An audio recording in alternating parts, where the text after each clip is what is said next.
Ouais. Allô, allô, bonne fête de Saint-Jean-Baptiste tout le monde. Ben, moi j'appelle ça Saint-Jean-Baptiste. Je sais qu'ils appellent ça maintenant la fête nationale, mais bon, on est dans nos belles couleurs bleues, moi et Céline Martel. On est là pour vous jaser un peu de ses expériences dans la peinture, ses inspirations. J'ai connu Céline l'été passé au symposium Artistes sur le champ ici à Chambly. Quand j'ai passé devant son kiosque, j'ai fait un pas en avant, deux pas en arrière, parce que je trouvais vraiment génial ses toiles. Et depuis, bien, Céline est en exposition à la galerie de Miss Ray. Et elle a participé au Art Battle numéro 3 l'année passée, en 2019.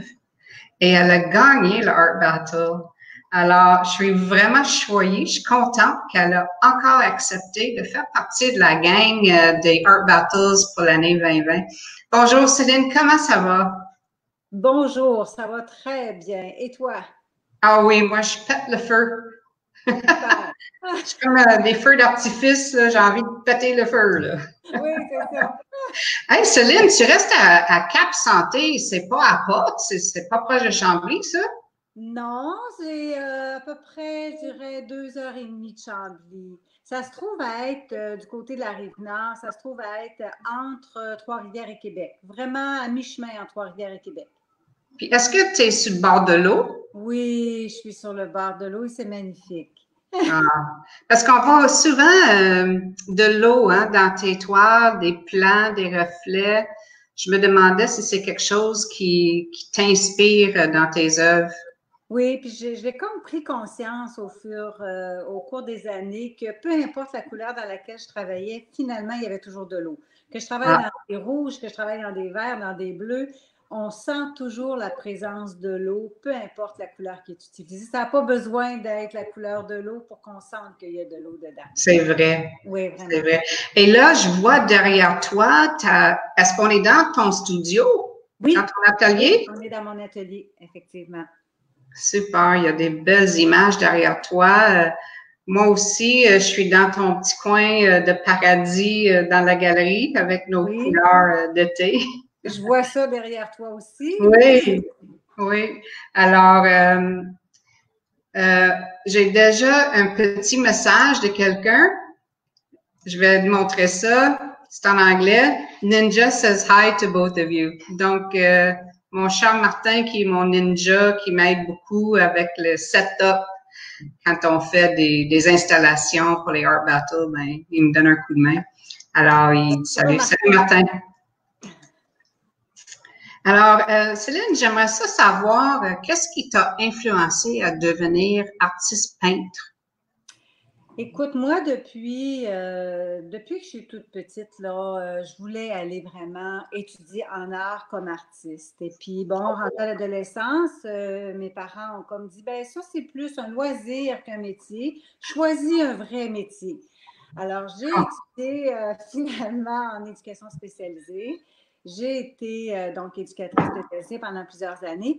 Puis, pendant un congé maternité, j'ai dit, je vais étudier en art à l'université. Alors, je suis allée étudier. J'ai commencé par faire un certificat en art visuel pour mon plaisir.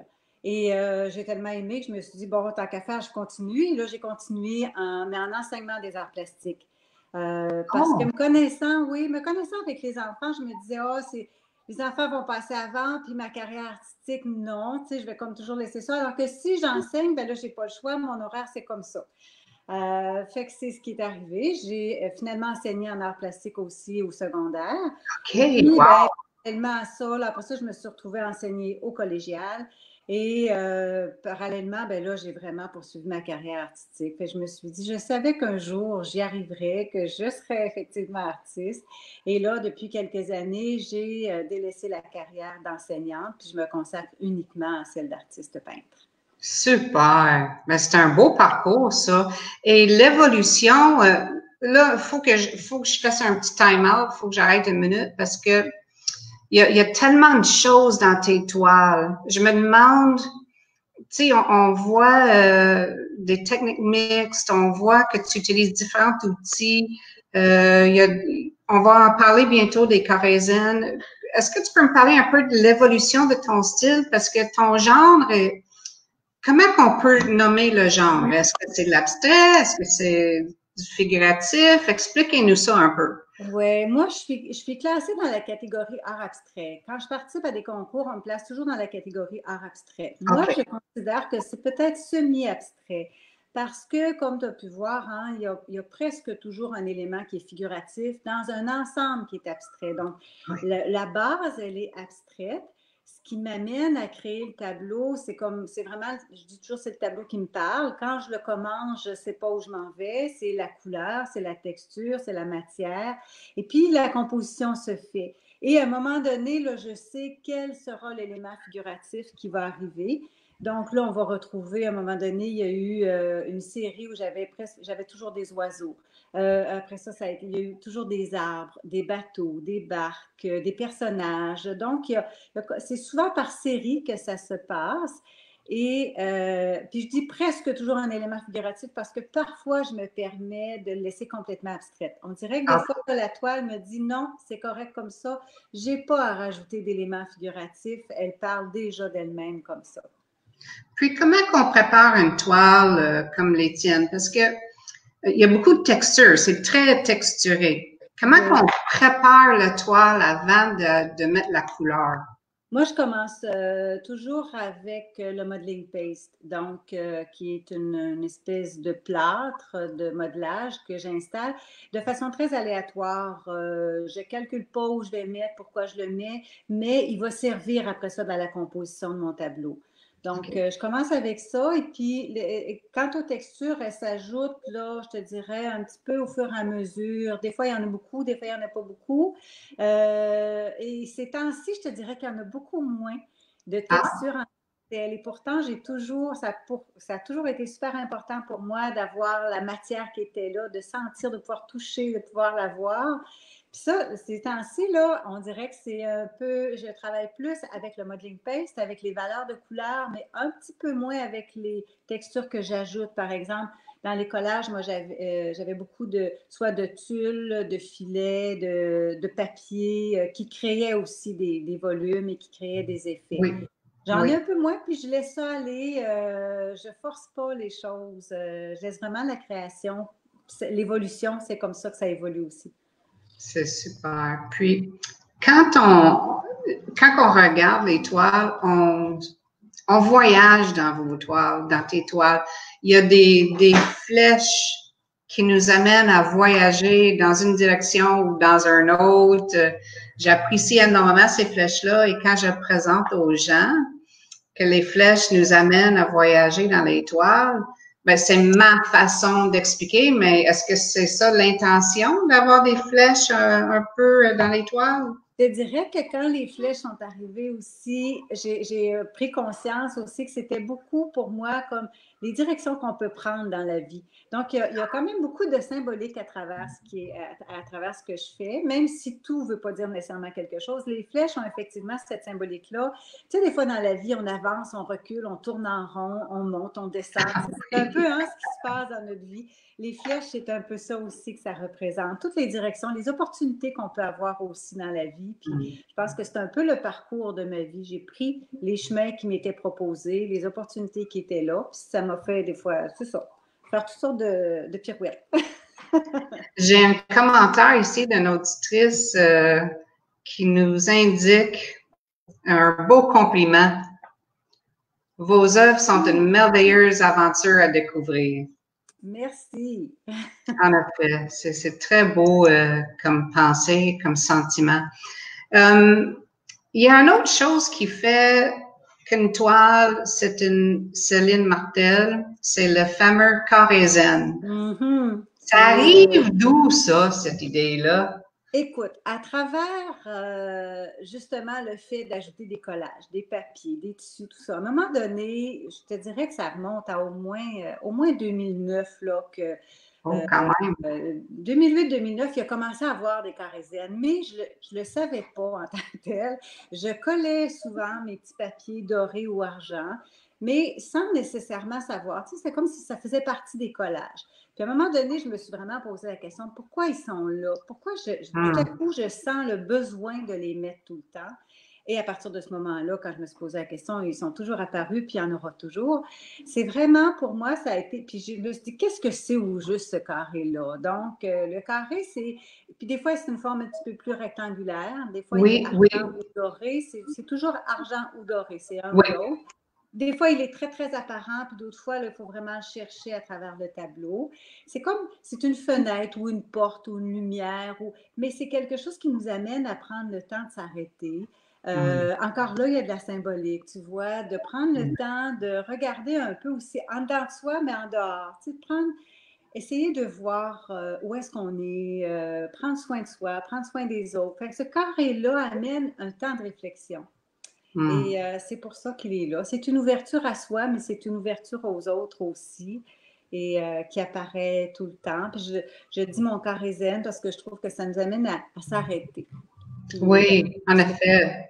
En effet, on s'arrête, on arrête notre regard et on pose notre regard. On est comme, excuse l'anglicisme, on est focusé. Oui. Puis on peut entrer à l'intérieur. Puis dans le fond, quand on rentre à l'intérieur du carré, des fois, on rentre à l'intérieur de soi quand on fait ça, mais des fois aussi, on ouvre sur le monde. Fait que tu vois, ce carré-là, il est à la fois une ouverture sur soi, puis à la fois une ouverture sur le monde. Il y a un petit côté spirituel, hein? Oui, puis je te dirais que c'est l'inconscient. C'est, tu sais, il y a comme quelque chose bon, deuxième. Oui, ben c'est ça, quelque chose de très zen. Oui. Je vois beaucoup aussi, je ne sais pas si c'est l'époxy. Oui. L'époxy. Comment tu appliques tes choses? L'époxy, ça s'applique comment, ça? Ça s'applique vraiment à plat, hein, parce que ça coule autrement. Donc, moi, ce que je fais, c'est que je vais vraiment cibler des zones où je trouve que l'époxy a un rapport, a un lien. Il y a des tableaux pour lesquels j'en mets pas du tout parce que je trouve que ça vient défaire un petit peu l'harmonie, ça vient défaire le côté peut-être comme plus calme encore, parce que l'époxy va amener une touche très lumineuse, hein. Oui. Puis c'est drôle parce que, écoute, à un moment donné, à Symposium, il y a un petit garçon qui avait 8-9 ans, je pense, et puis ça a été, ça m'a épaté. Quand il a regardé ça, il dit, quand cette place-là où il y a l'époxy, il dit, je le sais pourquoi amener ça. Puis là, il expliquait ça à son père, mais moi, je n'avais rien dit, là. Lui-même, il a dit, c'est vraiment comme une zone de lumière. Puis notre œil est porté à regarder cet endroit-là. Ça amène une touche de lumière sur le tableau. Écoute, il m'a épaté là, de voir que ça captait vraiment, puis ça amenait l'attention à cette zone-là. Souvent, je vais choisir une zone un peu plus foncée qui va amener comme justement une lumière, mais après ça, là, puis il avait même rajouté, et après, notre œil se promène partout. Là, j'ai dit, monsieur, votre petit gars, il connaît ça, là. Il a vraiment une belle sensibilité face aux arts, là. Et c'était ça. Ça amène encore là, tu vois, ton attention est portée là, mais ensuite, ton regard est porté partout. Wow. C'est fun de voir les enfants observer.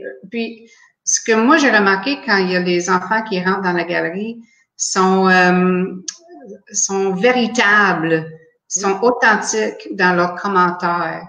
Et je les invite à commenter.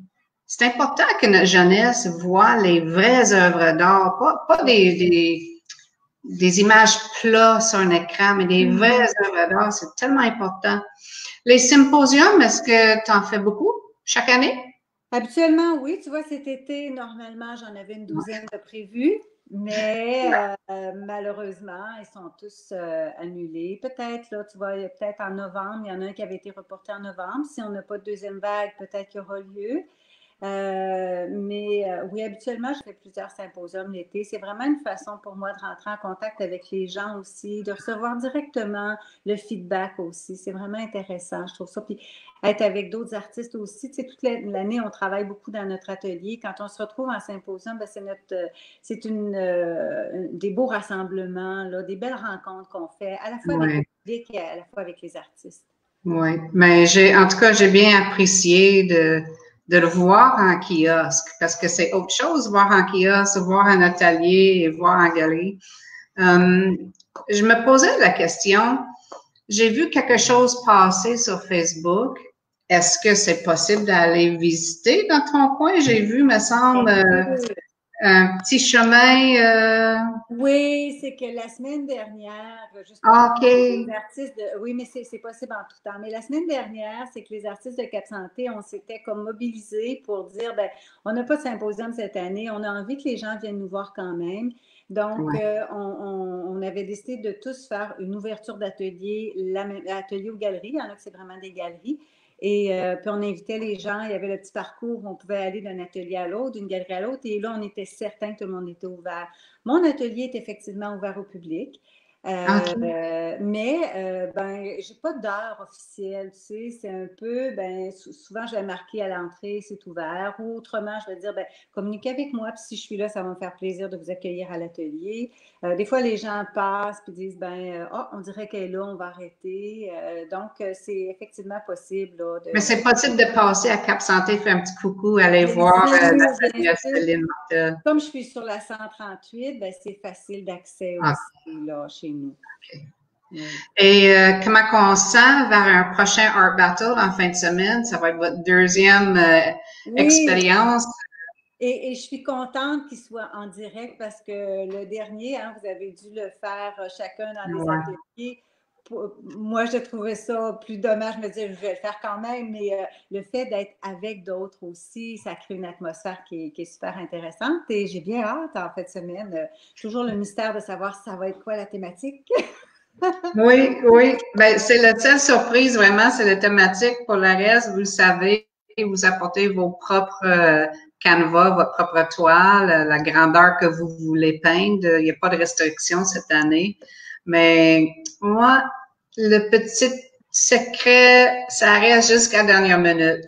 Alors, en terminant, Céline, je te remercie beaucoup pour avoir accepté, relever le défi du combat artistique et d'avoir parlé avec nous aussi aujourd'hui à la Saint-Jean, la fête du Saint-Jean. C'est vraiment gentil. Merci beaucoup. Ça me fait plaisir. Merci beaucoup à toi. Je trouve que c'est tellement une belle galerie aussi. Alors, j'invite tout le monde à aller voir la galerie aussi, puis à venir en fin de semaine pour le Art Battle. Chambly, c'est un beau coin. Puis on a des belles artistes et des beaux artistes peintres dans la galerie. Oui, une belle galerie sympathique avec une galerie super sympathique aussi. J'ai une dame qui dit on a hâte de vous voir lors de l'événement et une autre superbe entrevue. Alors, félicitations, Céline. Merci. On se voit samedi. Merci, bienvenue à tout le monde. Au revoir. Au revoir. Salut. Bonne Saint-Jean. Merci à toi aussi.